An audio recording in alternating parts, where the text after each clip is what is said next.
Olá pessoal, tudo bem? Eu sou Pipidiano Vitor e hoje nós iremos dar uma aula do PET 3 de Biologia das semanas 4 e 5. Esse é um projeto da Universidade Federal dos Vales do Jequitinhonha e Mucuri, feito pelo PIBID Ciências Biológicas. Esse material foi confeccionado por mim, Vitor Otávio, e pela minha colega Milena Christi.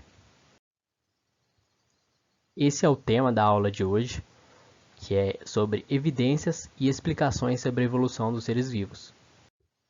Então, pessoal, para falar de fundamentos em evolução biológica, a gente tem que voltar um pouco no tempo para entender como eram as teorias mais antigas. No século XVIII, por exemplo, o que predominava era o fixismo, e basicamente ele dizia que cada espécie surgia de maneira independente e permanecia sempre com as mesmas características, ou seja, nascia de um jeito, morria daquele jeito. E com o passar do tempo, isso não foi ficando muito bem aceito, e evidências científicas começaram a surgir, teorias novas, e uma dessas foi do naturalista Lamarck, que propôs a grande teoria do lamarckismo, conhecida muito hoje em dia, que era contrária a essa ideia do fixismo. E o Lamarck, ele basicamente dizia que os organismos surgiam de outros mais simples e se modificariam, se transformariam e deixariam mais descendentes. E para explicar isso, ele propôs duas leis. A lei do uso e desuso e a lei dos caracteres adquiridos. Então, para explicar essa lei do uso e desuso e a lei dos caracteres adquiridos, eu vou utilizar um exemplo.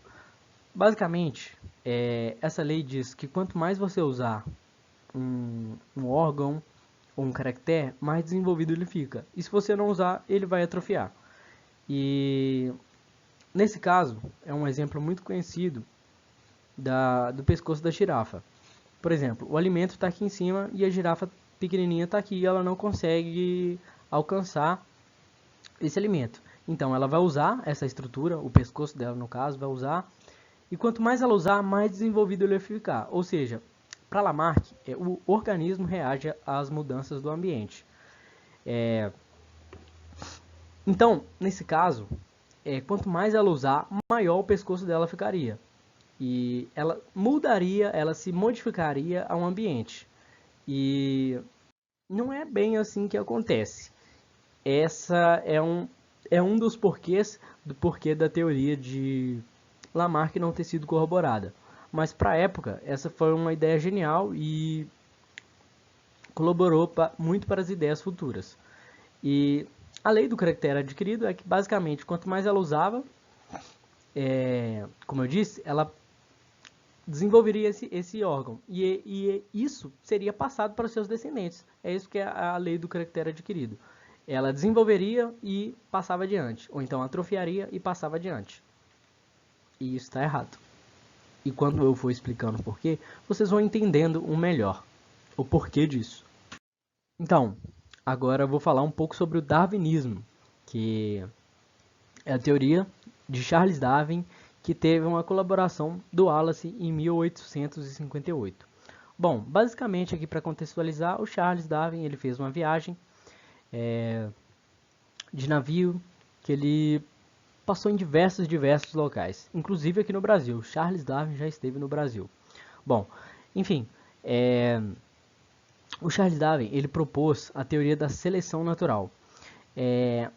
Antes de começar a explicar, eu só quero dizer que teoria na ciência é algo que foi validado, que foi colaborado e chama-se teoria porque na ciência pode-se voltar atrás, pode-se adicionar novas informações e foram adicionadas também novas informações, porém ela é a teoria mais aceita. Então quando eu digo teoria, quer dizer que ela é provada cientificamente. Bom, vamos então à explicação. Mais uma contextualização, o Charles Darwin, esse cara, ele era muito influenciado pelas ideias de Thomas Malthus. E Thomas Malthus, ele dizia que a população crescia mais do que os recursos naturais disponíveis no ambiente, em específico a comida. Ou seja, tinha mais gente do que comida, nascia mais gente do que os recursos naturais disponíveis. É isso. Seguindo essa linha de raciocínio também, o Charles Darwin ele dizia que os indivíduos apresentavam variações. Cada indivíduo tinha a sua variação, mas ele não sabia o porquê e nem a origem disso, porque era bem antigo, 1858, não se tinha noção de genética e nem coisas do tipo. E também o Charles Darwin, ele conseguiu perceber que todos sem exceção, descendem de um ancestral comum. Então, aqui, vamos a esse exemplo aqui que eu usei com o Lamarck. Nesse caso, aqui, vocês lembram que a girafa não consegue comer, porque o pescoço dela é pequeno e tal. Então, o Charles Darwin, diferentemente do Lamarck, ele dizia que o ambiente selecionava os caracteres mais adaptados. O que é isso? Essa girafa pequena, ela não vai sobreviver. Ela vai ser eliminada, ela vai morrer, porque ela não é adaptada àquele ambiente. Ela não vai se modificar, como Lamarck dizia. O pescoço dela não vai crescer porque tem a necessidade disso. É muito pelo contrário. Ela vai morrer porque ela não é adaptada. E essa girafa maior, que consegue comer, se alimentar, ela sim vai sobreviver e vai passar os seus genes adiante. Então aqui só para fixar para vocês, vou explicar agora a seleção natural nas bactérias, que é um caso recorrente para a gente. Por exemplo, você provavelmente já ficou com a garganta inflamada, certo? Teve que tomar antibiótico. Então, as bactérias que ficam na nossa garganta, quando o médico vai lá, receita o antibiótico, você toma, a maioria daquelas bactérias vai ser eliminada. Porém, existem aquelas bactérias mais resistentes. E elas não ficam mais resistentes, elas já existem. Por isso que muitas das vezes a dor de garganta volta, porque você não toma um antibiótico de forma correta. Ou seja, aquela bactéria mais resistente, ela já existe. Então, quando você toma um antibiótico de forma errada, não toma todos os dias certos, aquela bactéria mais resistente, que não morreu, ela vai passar os seus genes adiante, vai se multiplicar cada vez mais e você vai ter outra dor de garganta. E esse mesmo antibiótico não vai fazer efeito naquela bactéria, porque ela já é mais resistente àquele antibiótico.